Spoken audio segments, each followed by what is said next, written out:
जय हिंद दोस्तों, आपका स्वागत है आपके अपने चैनल कंपटीशन ओनली पर। तो आज के इस वीडियो में पढ़ेंगे अपन तत्व यौगिक मिश्रण।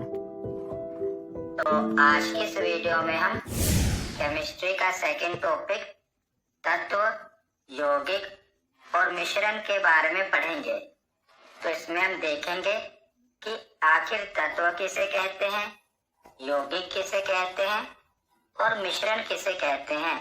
और इसी के साथ हम विलयन, विलय और विलायक के बारे में भी पढ़ेंगे।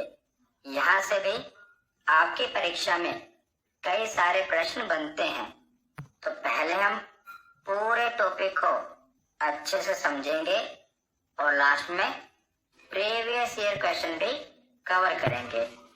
तो चलिए बिना देरी किए हुए वीडियो को शुरू करते हैं। तो चलिए वीडियो की शुरुआत करते हैं।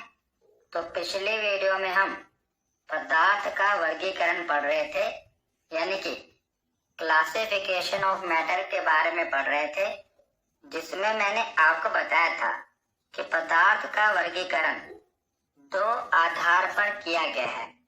पहला है भौतिक आधार, दूसरा है रासायनिक आधार। तो भौतिक आधार पर पदार्थ को कितने भागों में बांटा गया है? तो भौतिक आधार पर पदार्थ को 3 भागों में बांटा गया है, ठोस, द्रव और गैस। इसके बारे में हम पिछले वीडियो में पढ़ चुके हैं। केमिस्ट्री की प्लेलिस्ट में आपको ये वीडियो मिल जाएगी। दूसरा आधार है रासायनिक आधार। तो रासायनिक आधार पर भी पदार्थ को 3 भागों में बांटा गया है, तत्व जिसे हम एलिमेंट कहते हैं, यौगिक यानी कि कंपाउंड, और मिश्रण जिसे मिक्सचर कहा जाता है। तो रासायनिक आधार पर भी कितने भागों में बांटा गया है? 3 भाग में बांटा गया है। अगर मैं इसे और इलेबोरेट करूं तो रासायनिक आधार पर देखा जाए तो जो तत्व है और यौगिक है, इसे शुद्ध पदार्थ कहा जाता है, और जो मिश्रण है इसे अशुद्ध पदार्थ कहा जाता है।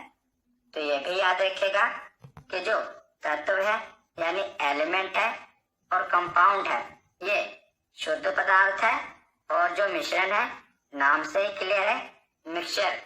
तो जो मिक्सचर है ये अशुद्ध पदार्थ है। तो एक एक करके हम अब तत्व, यौगिक और मिश्रण के बारे में पढ़ते हैं। तो सबसे पहले है तत्व यानी कि एलिमेंट। तो तत्व किसे कहते हैं? तो तत्व वे शुद्ध पदार्थ हैं जो एक ही प्रकार के परमाणुओं से निर्मित होते हैं, यानी कि एक ही प्रकार के एटम से बने होते हैं। उदाहरण के रूप में ऑक्सीजन, सोना, चांदी और लोहा, ये किसके उदाहरण हैं? तो ये तत्व के उदाहरण हैं। तो वर्तमान समय तक वैज्ञानिकों ने कितने तत्वों की खोज की है? तो कुल 118 तत्वों की खोज की है। तो आपने पीरियोडिक टेबल पढ़ा होगा, अगर नहीं भी पढ़ा तो हम इसके बारे में पढ़ेंगे। तो पीरियोडिक टेबल में क्या है? तो पीरियोडिक टेबल में जो आप देखते हैं ये सारे एलिमेंट्स हैं, यानी कि ये सभी तत्व हैं। और इन तत्वों की संख्या कितनी है?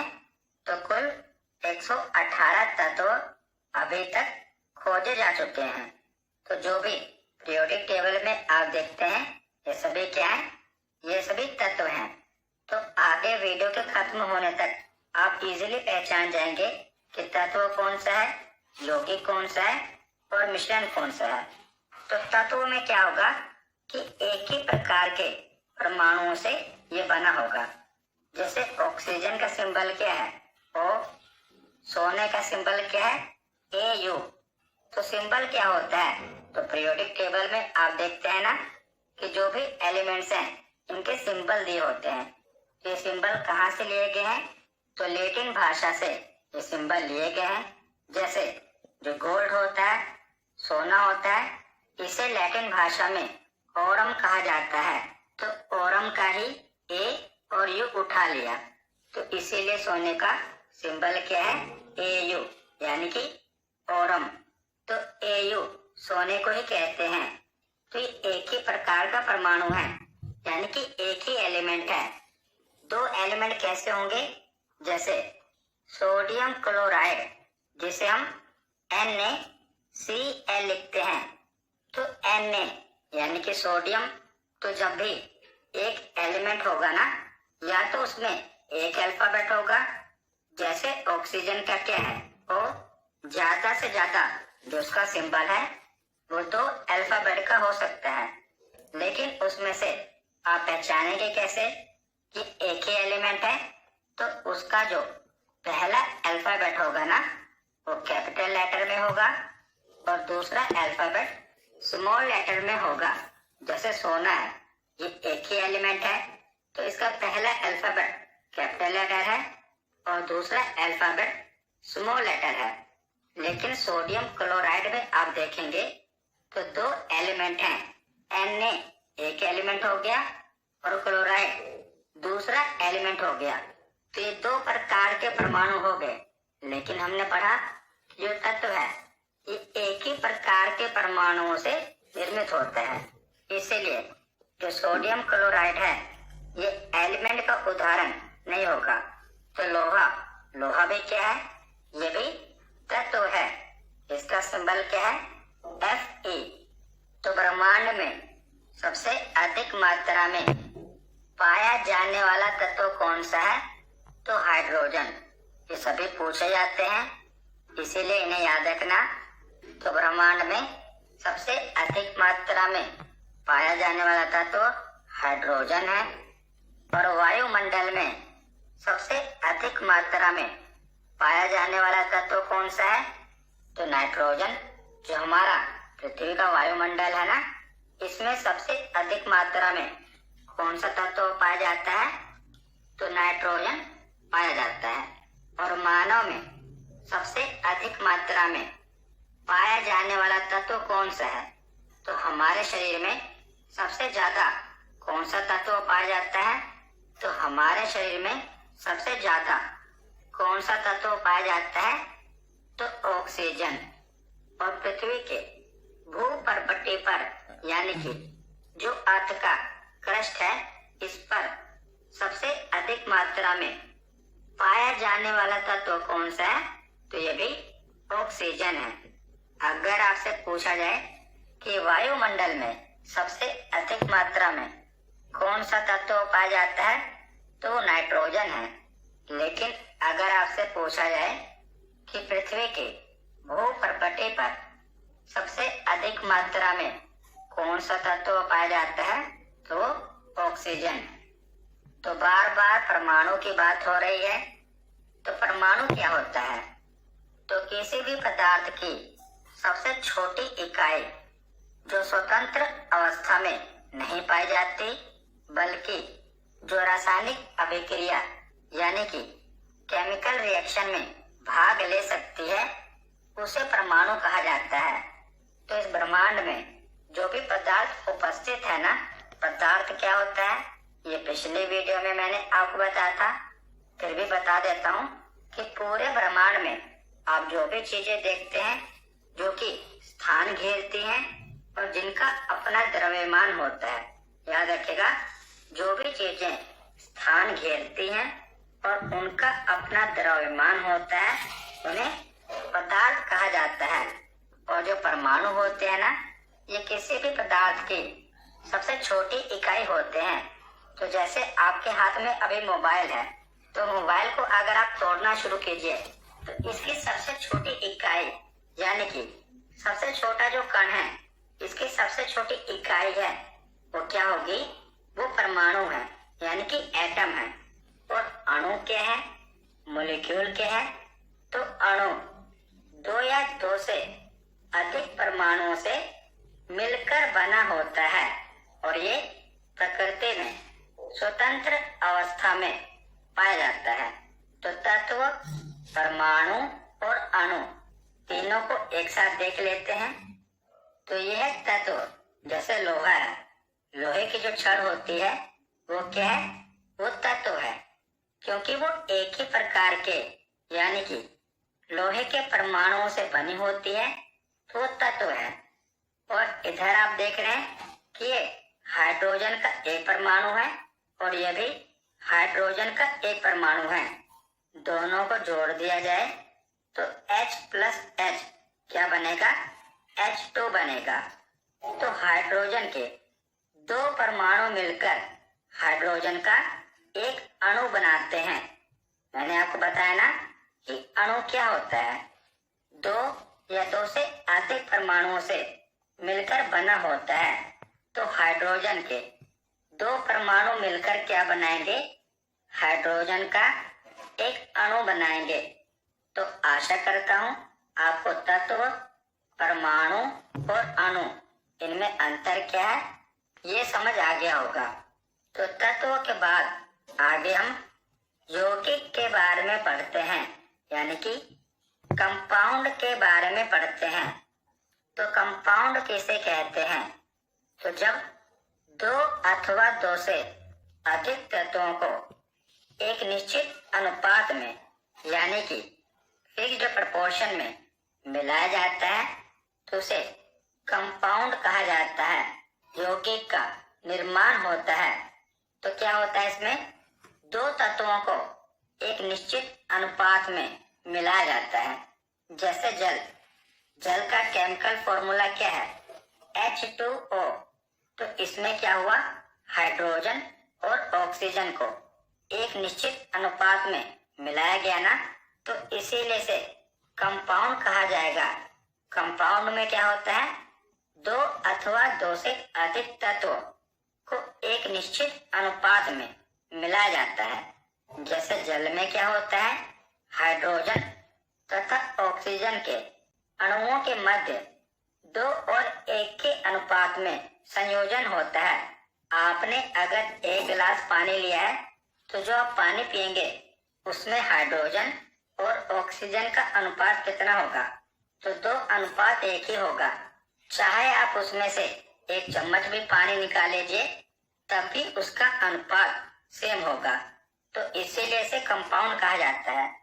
तो याद रखिएगा, जिसका भी केमिकल फॉर्मूला होगा, रासायनिक सूत्र होगा, वो हमेशा कंपाउंड होगा। तो उसे याद रखने का यही आसान तरीका है कि जब आपको दो एलिमेंट या दो से अधिक एलिमेंट दिखाई दें और उनका एक फॉर्मूला हो तो उसे क्या कहा जाएगा? कंपाउंड कहा जाएगा। जैसे जल का केमिकल फॉर्मूला क्या है? H2O। तो इसमें दो एलिमेंट है ना, हाइड्रोजन और ऑक्सीजन। इसमें हाइड्रोजन के अणु कितने हैं? 2 हैं और ऑक्सीजन का 1 है। तो ये केमिकल फॉर्मूला हो गया और इसमें 2 तत्व हैं। तो ये किसका उदाहरण होगा? तो ये कंपाउंड का उदाहरण होगा। जैसे दूसरा उदाहरण है सोडियम क्लोराइड का। तो Na सोडियम है, एक तत्व हो गया, और Cl क्लोराइड है, दूसरा तत्व हो गया। तो जब 2 या 2 से अधिक तत्व हो और उनका केमिकल फॉर्मूला हो तो उसे क्या कहा जाएगा? कंपाउंड कहा जाएगा। तो ये भी कंपाउंड है। तीसरा फॉर्मूला है एल्यूमिनियम ऑक्साइड का। तो इसमें भी 2 एलिमेंट हैं, एल्यूमिनियम और ऑक्सीजन, जो कि 2 और 3 की रेशियो में है। तो ये भी क्या होगा? तो ये कंपाउंड होगा। तो याद रख लीजिएगा, जब भी 2 या 2 से अधिक एलिमेंट हो और उनका केमिकल फॉर्मूला बन रहा हो तो हमेशा कंपाउंड होगा। तो कंपाउंड के बाद हम मिक्सचर के बारे में पढ़ते हैं, यानी कि मिश्रण के बारे में पढ़ते हैं। तो जब 2 या 2 से अधिक पदार्थों को किसी भी अनुपात में मिला दिया जाए तो उसे मिश्रण कहा जाएगा। तो हमने सबसे पहले तत्व पढ़ा जिसमें हमने देखा कि एक ही परमाणु होगा।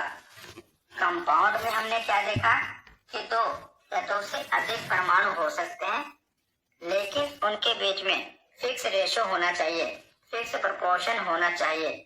और मिश्रण में क्या है कि 2 या 2 से अधिक तत्व तो होंगे पदार्थ तो होंगे, लेकिन उनके बीच में कोई फॉर्मूला नहीं होगा, यानी कि कोई निश्चित अनुपात नहीं होगा। तो उसे क्या कहा जाएगा? तो उसे मिश्रण कहा जाएगा।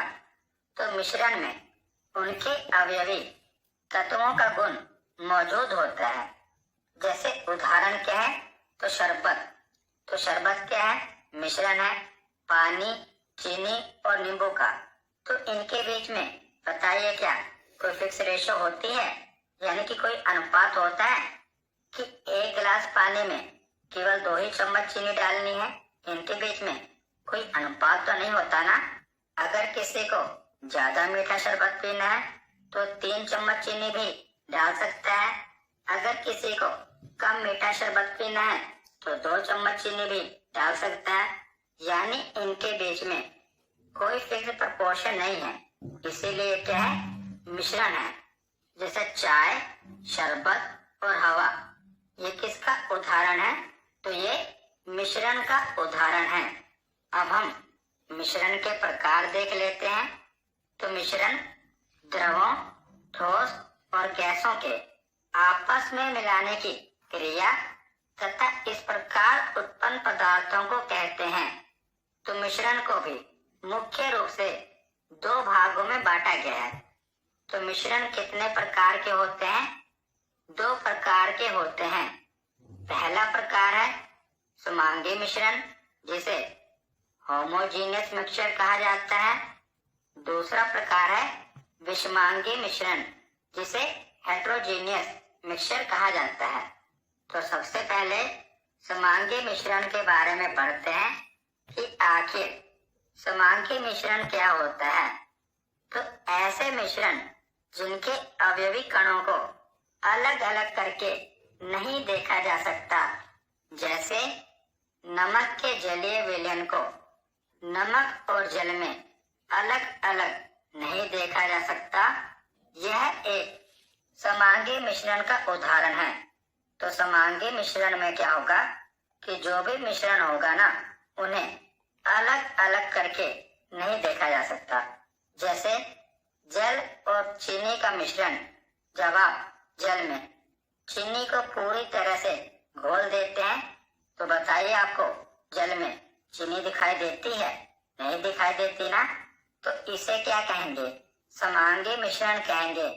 जिनके अवयवी कणों को अलग अलग नहीं देखा जा सकता, उसे समांगी मिश्रण कहा जाता है। जैसे जल एवं चीनी का मिश्रण, जल एवं नमक का मिश्रण। जल में जब आप नमक को पूरी तरह से घोल देते हैं तो नमक भी दिखाई नहीं देता। तो जल एवं नमक का मिश्रण, अल्कोहल तथा जल का मिश्रण और जो मिश्र धातुएं होती है ना, वो भी समांगी मिश्रण के ही उदाहरण है। जैसे जो पीतल होता है, ये तांबा और जिंक से मिलकर बना होता है।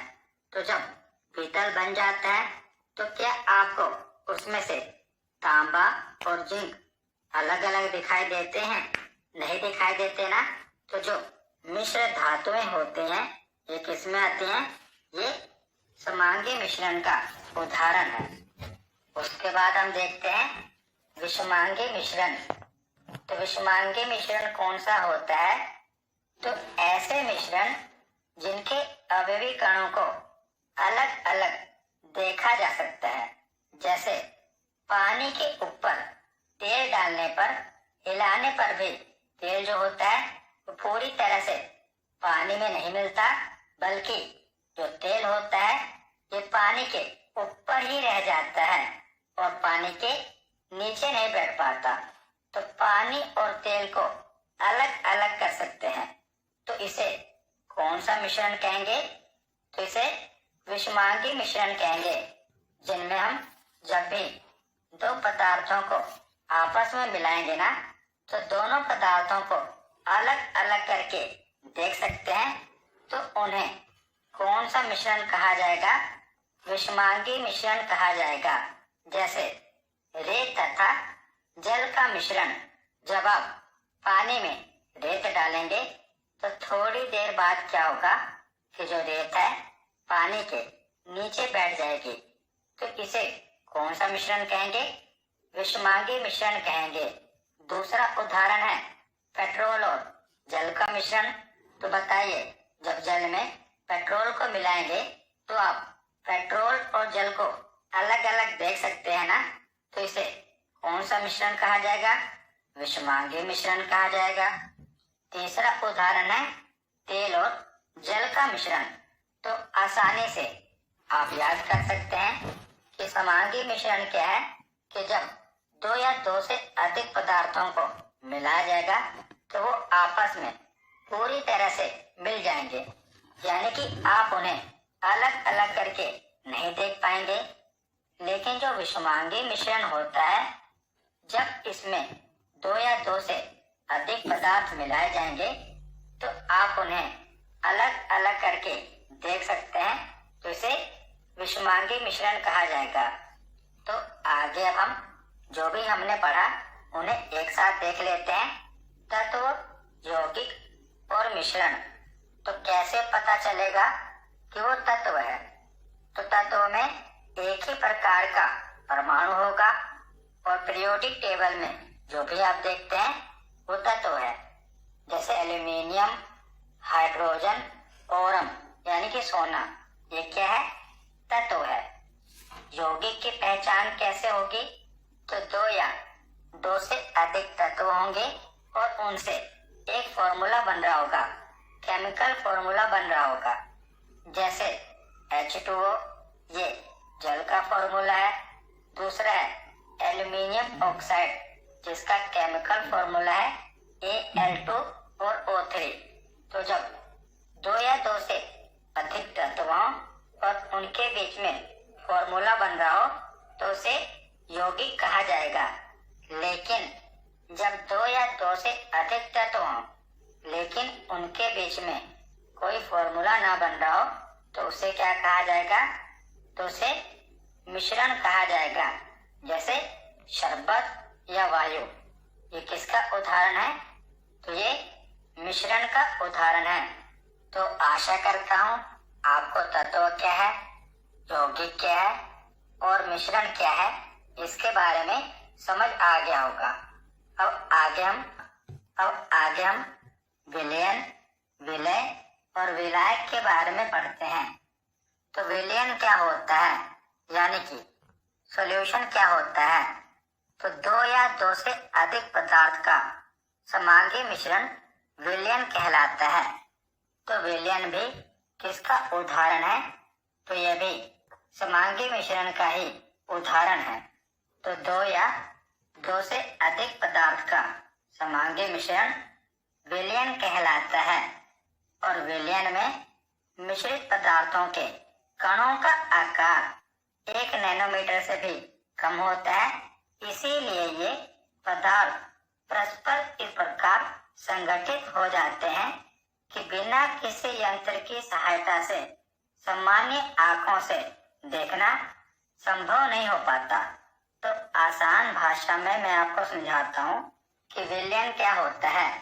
तो जैसा कि आप ये डायग्राम देख रहे हैं, तो विलयन यानी सॉल्यूशन क्या होगा? तो ये दो या दो से अधिक पदार्थों का मिश्रण होगा। जैसे यहाँ पर हमने जो उदाहरण लिया है, ये नमकीन पानी का उदाहरण लिया है। जिस पानी में नमक घोला गया हो, तो नमकीन पानी यानी कि सोल्ट वाटर क्या है? तो ये विलयन है। तो विलय यानी कि सॉल्यूट क्या होता है? तो जिसे घोला जाएगा, जैसे कि नमक है, ये क्या है? विलय है। तो जो नमक है ये विलायक में विलय हो जाएगा। नमक क्या होगा? पानी में घुल जाएगा। तो पानी क्या है? विलायक है। तो नमक विलय होगा, यानी कि जो भी विलायक में घुल जाए उसे विलय कहा जाता है। तो विलायक क्या होगा? पानी होगा। और इन दोनों के मिश्रण से क्या बनेगा? सोल्ट वाटर बनेगा, नमकीन पानी बनेगा, जिसे विलयन कहा जाता है। तो यही मैंने आपको समझाया कि दो या दो से अधिक पदार्थ का समांगी मिश्रण क्या कहलाता है? विलयन कहलाता है। और मैंने आपको बताया कि विलयन में मिश्रित पदार्थों के जो कणों का आकार होगा वो 1 नैनोमीटर से भी कम होगा। यानी कि जब नमक पानी में घोला जाएगा तो इसका घोलने के बाद जो आकार होगा वो 1 नैनोमीटर से भी कम होगा, जिसे हम केवल किसी यंत्र की सहायता से देख सकते हैं।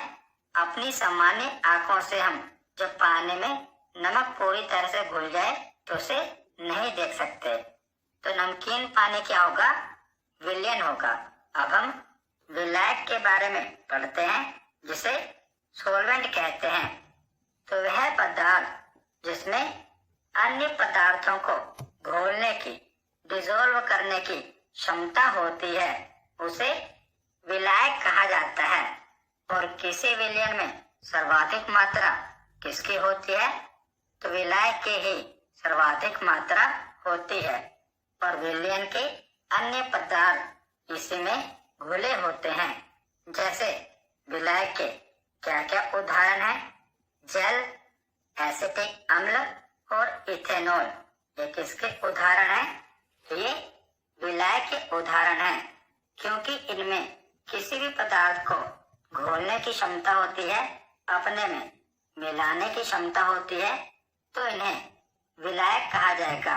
उसके बाद है विलेय, यानी कि सोल्यूट। तो विलेय किसे कहा जाएगा? तो वे पदार्थ जो विलायक में घुले रहते हैं विलेय कहलाते हैं। तो किसी विलयन में विलायक की तुलना में विलेय की मात्रा कम होती है। तो जाहिर सी बात है, जब पानी में आप नमक घोलेंगे तो पानी की मात्रा ज्यादा होगी, विलायक की मात्रा ज्यादा होगी, और जो नमक है यानी कि विलेय है इसकी मात्रा कम होगी। तो विलेय के उदाहरण हैं नमक और चीनी। तो चीनी क्या है? विलेय है। पानी क्या है? विलायक है। और इन दोनों का मिश्रण क्या कहलाएगा? विलयन कहलाएगा। तो यहाँ पर हमारा थियरी सेक्शन कंप्लीट होता है। अब हम प्रीवियस ईयर क्वेश्चन देखते हैं। तो पहला प्रश्न है कि निम्नलिखित में से कौन सा तत्व हमारे ब्रह्मांड में सबसे अधिक मात्रा में पाया जाता है? तो बताइए कौन सा ऐसा तत्व है जो हमारे ब्रह्मांड में सबसे अधिक मात्रा में पाया जाता है?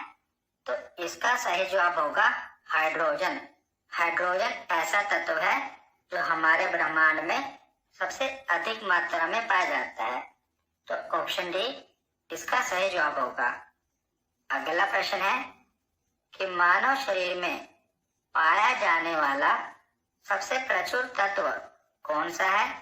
तो हमारे शरीर में कौन सा तत्व है जो सबसे अधिक मात्रा में पाया जाता है? तो इसका सही जवाब होगा ऑक्सीजन। ऑप्शन ए इसका सही जवाब है। अगला प्रश्न है कि निम्नलिखित में से कौन सा तत्व है? तो बताइए इसमें से कौन सा तत्व है? NH3, तो ये एक फॉर्मूला है, तो ये तो यौगिक होगा। Fe, हाँ ये Fe, ये तो लोहे का सिंबल है, तो ये एक एलिमेंट है। तो इसका सही जवाब क्या होगा? ऑप्शन बी, लोहा एक तत्व है। अगला प्रश्न है कि निम्नलिखित में से वायु क्या है? तो बताइए वायु क्या है? तत्व है, यौगिक है या मिश्रण है? तो वायु गैसों का मिश्रण है, तो इसका सही जवाब क्या होगा? Option C. अगला प्रश्न है कि निम्नलिखित में से मिश्रण है, तो आपको बताना है कि इनमें से मिश्रण कौन सा है? पीतल, जस्ता, सोना या तांबा? तो इनमें से मिश्रण कौन सा है? तो पीतल, क्योंकि पीतल एक मिश्र धातु है जो कि तांबे और जिंक को मिलाने से बनती है। तो इसका सही जवाब क्या होगा? ऑप्शन ए, पीतल। अगला प्रश्न है कि विभिन्न तत्वों के निश्चित अनुपात में संयोग पर क्या प्राप्त होता है? तो निश्चित अनुपात के संयोग से हमें क्या प्राप्त होता है? तो इसका सही जवाब होगा यौगिक। हमने पढ़ा था ना कि जो यौगिक है ये तत्वों के निश्चित अनुपात से प्राप्त होता है। तो इसका सही जवाब क्या होगा? ऑप्शन ए यौगिक। अगला प्रश्न है कि निम्नलिखित में से कौन सा एक समांगी मिश्रण है? स्टार्च का विलयन, पानी में छाछ, नाले का पानी या पानी में शर्करा। कौन सा एक समांगी मिश्रण है? तो इसका सही जवाब होगा ऑप्शन डी, पानी में शर्करा का मिश्रण, यानी कि शक्कर का मिश्रण। तो इसका सही जवाब क्या होगा? Option D. अगला प्रश्न है कि नमक डैश का उदाहरण है? तत्व, यौगिक या मिश्रण। तो नमक किसका उदाहरण है? तो नमक यौगिक का उदाहरण है। इसका फॉर्मूला क्या है? NaCl। तो नमक किसका उदाहरण है? तो ये यौगिक का उदाहरण है। ऑप्शन बी इसका सही जवाब होगा। अगला प्रश्न है कि कोला में बर्फ के टुकड़े किसका उदाहरण है? विषमांगी मिश्रण, समांगी मिश्रण, घटकों का मिश्रण या इनमें से कोई नहीं। तो कोला में जो बर्फ के टुकड़े हैं ये जब तक पिघलेंगे नहीं, किसका उदाहरण होंगे? विषमांगी मिश्रण का उदाहरण होंगे। लेकिन कोला में जल का मिश्रण किसका उदाहरण है? समांगी मिश्रण का उदाहरण है। लेकिन यहाँ पूछा गया है कि कोला में बर्फ के टुकड़े का मिश्रण किसका उदाहरण होगा, क्योंकि हमें कोला और बर्फ दोनों अलग अलग दिखाई दे रहे हैं कि किसका उदाहरण होगा। तो ये विषमांगी मिश्रण का उदाहरण होगा। ऑप्शन ए इसका सही जवाब है। अगला प्रश्न है कि निम्नलिखित में से कौन सा एक समांगी मिश्रण है? तो आपको समांगी मिश्रण बताना है। जल में सीमेंट, जल में चीनी, शर्करा और रेत या इनमें से कोई नहीं। तो जल में चीनी ये किसका उदाहरण होगा? ये समांगी मिश्रण का उदाहरण होगा। तो ऑप्शन बी इसका सही जवाब है। अगला प्रश्न है कि जल और नमक के घोल में विलय कौन सा है? तो आपको ये बताना है कि इनमें से विलय कौन सा है, जल या नमक। तो इनमें से नमक क्या होगा? तो नमक विलय होगा। तो इसका सही जवाब होगा ऑप्शन बी। तो आज का आखिरी प्रश्न है कि निम्नलिखित में से इथेनॉल विलयन है, विलय है या विलायक है? तो आपको बताना है इथेनॉल क्या है। तो इसका सही जवाब क्या होगा? तो जो इथेनॉल है ये विलायक है। तो ऑप्शन सी इसका सही जवाब होगा। तो आज की वीडियो यहीं पर खत्म होती है। कैसी लगी ये वीडियो कमेंट सेक्शन में जरूर बताना। धन्यवाद।